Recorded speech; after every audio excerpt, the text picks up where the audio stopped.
welcome to Not This Time with Jamie. I'm here with my friend Peter. And with the recent events that happened a few weeks ago with the tragic murder of Charlie Kirk, we just want to have a little talk about that. And I want to get your thoughts on that, Peter. Any questions? Well, do you think that the shooter that's been brought in is the actual shooter? Or do you think there might be some kind of something behind that? Or I've watched a little bit on that. I will admit I'm not very studied on it or like researched on it.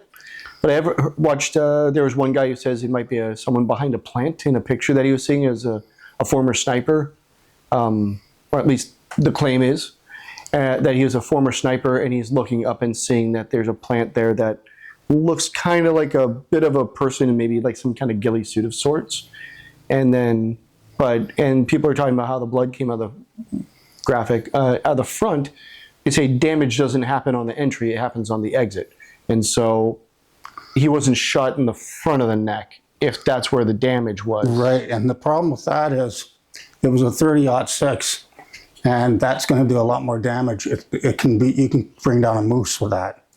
It should go through him, which means it would have went through him if it came from the front, we'll assume. Then it would have went through and killed somebody because there was people standing behind the tent that Charlie was in.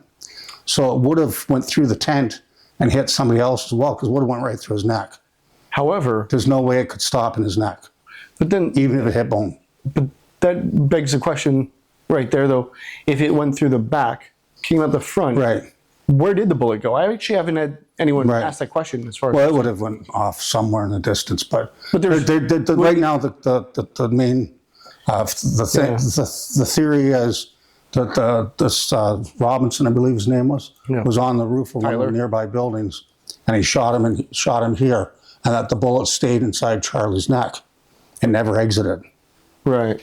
And yes, I understand what you're saying with where the blood came out. Yeah, the damage. And they're saying it's because he nicked an artery, but there's that, and then the text messages. I don't know if you had a chance to look at those. Very little. Well, I caught this on Candace Owens, and she was a good friend of Charlie Kirk's, right? Right. And she's not going along with the mainstream narrative on that. She was saying it sounded like AI wrote it or somebody was kind of. There's kind of a funny story to that. Yeah. Because when you read it, it doesn't sound like something written by a 23-year-old. He's calling cars vehicles. Well, it sounds. Yeah, I think he's calling his boyfriend my love, my love. Yeah. What are we in the Victorian He's calling era? police cars squad cars, and someone said perhaps when the FBI or whoever created this used AI to create this text message, perhaps what they did is they said in the AI make a text of somebody in their 20s. And AI mistook saying somebody from the 20s, because that's what it sounds like. Yeah. It sounds like somebody from way back in the past, not a young person today. Plus, there's no short forms used like the kids use. Yeah, so willikers. So it's very interesting and a compelling theory. I mean, I know that there is a variety of. I mean, I always try to balance things out and say, okay, well, what about and what if? Right? There's a lot of theories about who would want Charlie Kirk taken out. Well, I was meaning about the text messages specifically. Is I like to go on a rant. I like to go on the catch the train and just go. However, I always want to temper all of that with some other questions. Like, I know some people who do cosplay. I know people who like to joke around or use Victorian era language or kind of different things. Some of you might be that way, where you end up using language that isn't necessarily typical of our generation, or some do it as irony. I'm thinking at the time of the text messages, he's supposed to be trying to go back and get his gun where he had left it. Yeah. But there's a police car there. And he's saying squad car, which I don't know anybody who uses that language. And he's saying vehicle instead of car. If you're going to try and get these texts out as quickly as possible, you're not going to use a long word like vehicle. You're going to use a word like car as short as you can. You do know and again, they don't use the short forms that the kids use today. Unless you use the autofill. So that's true. Like, let's face it, if you typed VE and it goes vehicle, boom, putting that in. I'm just trying to balance out, right? Not just take it and run. then- Even if it then leads you to get into there, this I as want to well. make sure I've already looked at the So Charlie opposing became views. very critical of Israel. Yeah. He had been speaking out against Israel.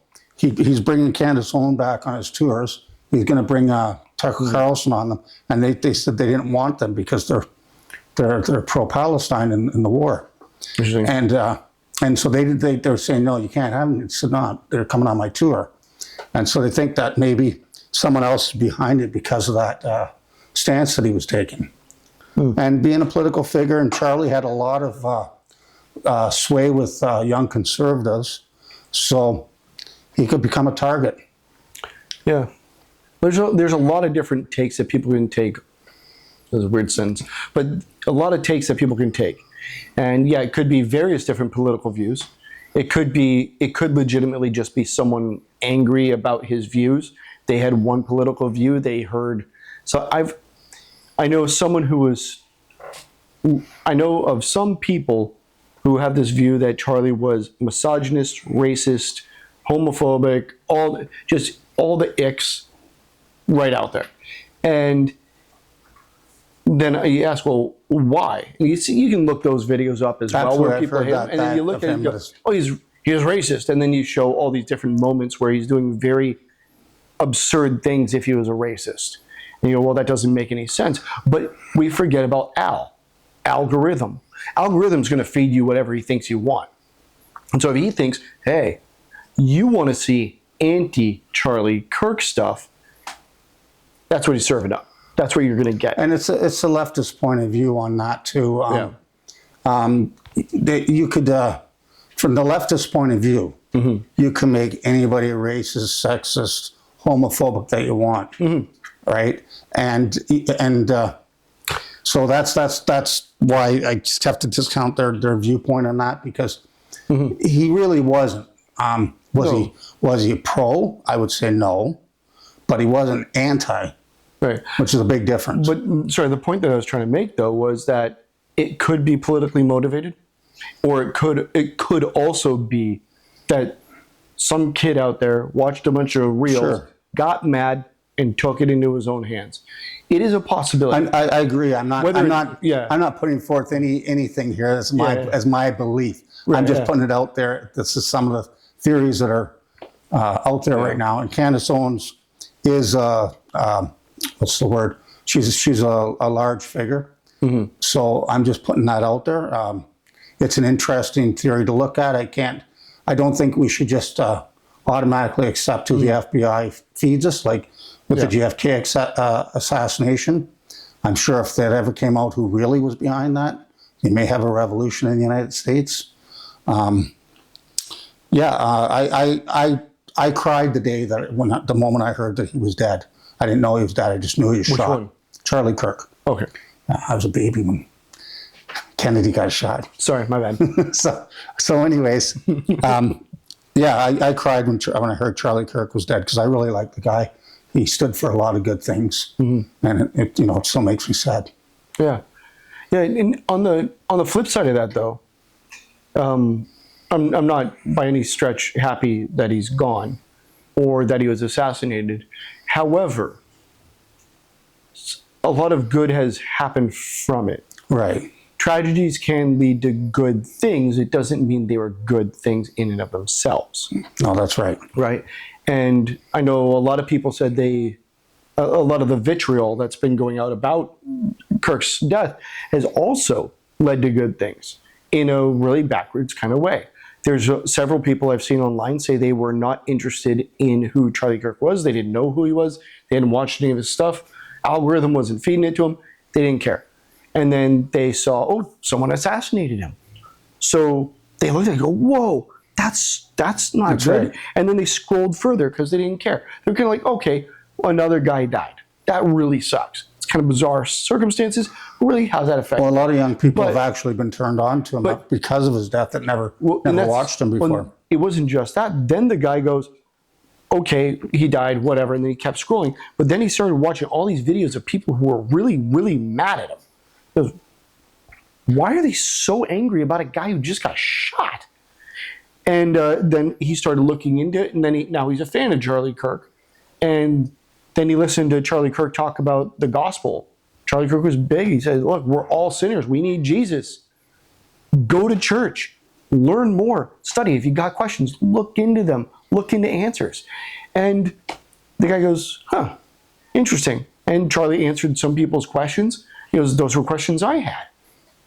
And maybe I'm going to church. And he started going to church. Yeah, I've seen that Thank there's God. a lot of young people awesome. that are now that they found Charlie Kirk because of the assassination, and they like what he has to say, and now they're looking up all his old videos. Yeah. And so that in my opinion is a good thing, that because I think Charlie Kirk had a good message for society. Yeah.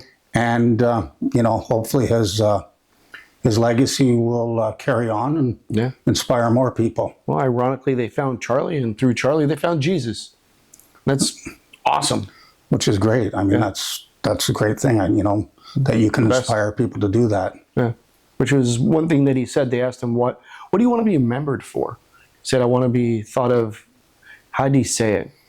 Look it up because I'm going to get this quote wrong. But it was something along the lines of, I want to be remembered as someone who stood strong in their faith and led people to Jesus. And there's pastors that are like, our second service has always been so small. And now there's lineups to get in. Which, and I think another great moment was where his wife at the memorial said that she forgave the shooter, which I think was a great moment because of the grace that she had shown, and that will inspire others to do the same, to forgive for what's happened, and hopefully again lots of good can come from it. Well, have you seen the Mel Gibson post about that? No. He said someone killed his father when he was a kid, and he'd been angry about it for 60 years.